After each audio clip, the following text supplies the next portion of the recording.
حضرت جنید بغدادی دجلہ کے کنارے جا نکلے اور آپ کے شاگرد بھی تھے آپ کے ساتھ، تو وہاں بہلول ملے۔ بہلول ایک مجذوب تھے، تو کہا کہ چلیے ان سے زیادہ بات کرتے ہیں۔ تو شاگردوں نے کہا یہ تو ایک دیوانہ شخص ہے اور آپ اس سے کیا ملیں گے، آپ اتنے پڑھے لکھے عالم اور اتنے بڑے فقیہ اور صوفی، اور ایک دیوانے شخص سے آپ ملیں گے؟ دنیا اس کو دیوانہ کہتی تھی، بہلول دیوانہ۔ لیکن سعدی بولے کہ سعدیہ نزدیک رائے عاشقاں، خلق مجنو نند و مجنو عاقل است، کا اصل تو عاقل یہ لوگ ہیں۔ تو خیر حضرت جنید بغدادی گئے اور بہلول کو سلام کیا، کہا کہ آپ کون ہیں؟ تو کہا میں جنید بغدادی ہوں۔ تو کہا کیا کرتے ہو؟ کہا کہ میں پڑھنے پڑھانے کی ذمہ داریوں میں لگا ہوں۔ تو آپ نے فرمایا کہ کھانے کے آداب جانتے ہو؟ تو کہا کہ ہاں، ہاتھ دھوئے جائیں، بسم اللہ شریف پڑھی جائے، چھوٹا لقمہ لیا جائے اور چبا چبا کے کھایا جائے، اور اس کے بعد الحمدللہ کہا جائے۔ تو بہلول کہنے لگا کہ میں تو آپ کو بہت بڑا عالم سمجھتا تھا، آپ تو کھانے کے ادب کو بھی نہیں جانتے۔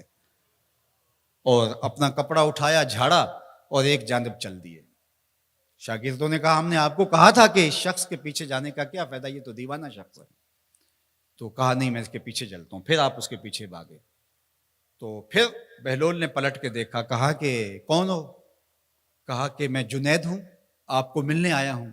تو آپ نے پھر ایک سوال کیا، گفتگو لمبی ہو جائے۔ تیسری مرتبہ بھی جب وہ اپنا دامن چھاڑ کے گزرے تو پھر آپ آگے بڑھے۔ انہوں نے پوچھا کون ہو؟ انہوں نے کہا کہ میں ایک عام سا شخص ہوں، تو آپ کے پاس جو ہے وہ سیکھنے آیا ہوں۔ تو کہا کہ میں نے تم سے پوچھا تھا کہ کھانے کے آداب کیا ہیں، تو تم نے یہ بتایا تھا۔ کہا جی میں نے تو یہی پڑھا ہے اور میں نے یہی بتایا ہے۔ تو کہا کھانے کا سب سے پہلا ادب یہ ہے کہ لقمہ حلال کا ہو، باقی لقمے چھوٹے چھوٹے توڑ کے کھائے یا چبا چبا کے کھائے یا جو ہے وہ پانی پہلے پیے یا بعد میں پیے، کہا یہ باتیں بات کی ہے۔ سب سے پہلا ادب کھانے کا یہ ہے کہ لقمہ طیب ہو، لقمہ طاہر ہو، لقمہ پاکیزہ ہو۔ اللہ اکبر۔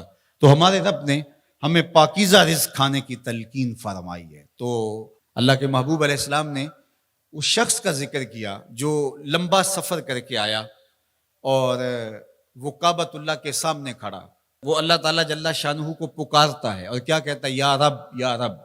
اشعث اغبر، اس کے بال بکھرے ہوئے ہیں اور اس کا لباس پھٹا ہوا ہے، پراگندہ سی حالت ہے، اور اللہ کے گھر کے سامنے کھڑا ہے، لمبے لمبے ہاتھ کر کے دعا مانگ رہا ہے، یا رب اے میرے اللہ، اے میرے اللہ۔ لیکن فرمایا وَمَطْعَمُهُ حَرَامٌ وَمَشْرَبُهُ حَرَامٌ وَمَلْبَسُهُ حَرَامٌ وَغُذِّيَ بِالْحَرَامِ فَأَنَّىٰ يُسْتَجَابُ لِذَٰلِكَ۔ فرمایا کہ اس نے جو کھایا ہے وہ حرام کا ہے، اس نے جو پیا ہے وہ حرام کا ہے، اس نے جو لباس پہنا ہے وہ حرام کا ہے۔ فرمایا اس کو جو غذا دی گئی ہے وہ غذا حرام کے مال سے اسے حاصل ہوئی تھی۔ فرمایا فَأَنَّىٰ يُسْتَجَابُ لِذَٰلِكَ۔ فرمایا مجھے بتاؤ کہ اس کی دعائیں کیسے قبول ہوں گی؟ وہ کعبۃ اللہ کے پردے کو تھام کے کھڑا ہے، ملتزم سے لپٹ کے رو رہا ہے، وہ حتیم میں کھڑا ہے، وہ کعبہ کے اندر بھی چلا گیا، کعبہ کی چھت پہ سقف بیت اللہ پہ بھی کھڑا ہے، مطاف میں کھڑا ہے، وہ حجر اسود کے ساتھ لپٹ کے دعائیں مانگ رہا ہے، مقام ابراہیم کے پاس کھڑا ہو کے دعائیں مانگ رہا ہے۔ یمد یدہ، اس کے ہاتھ لمبے لمبے ہیں، یا رب کے کلمات اس کی زبان پہ ہیں، اور اشعث اغبر، غبار آلودہ بکھرے ہوئے اس کے بال ہیں، اور حالت پراگندہ ہے کہ کسی کو گزرتے ہوئے بھی ترس آ جائے، اور اللہ کے گھر میں کھڑا ہے تو وہ کیوں نہیں معاف کرے گا؟ لیکن فرمایا مطعمہ حرام ومشربہ حرام وملبسہ حرام وغذی بالحرام، اس کا کھانا پینا لباس اور غذا حرام کی تھی۔ فأنیٰ یستجاب لذالک، اس کی دعائیں کیسے قبول ہوں گی؟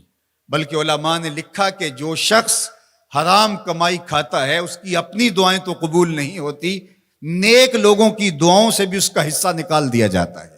جب اللہ کے بندے اولیاء کاملین دعائیں مانگتے ہیں اور وہ پوری امت کے لیے، پوری قوم کے لیے مانگ رہے ہوتے ہیں، لیکن اس شخص کا حصہ نکال دیا جاتا ہے جس کا رزق پاکیزہ نہیں ہے۔ اس لیے رزق کی پاکیزگی یہ بہت اہم ہے۔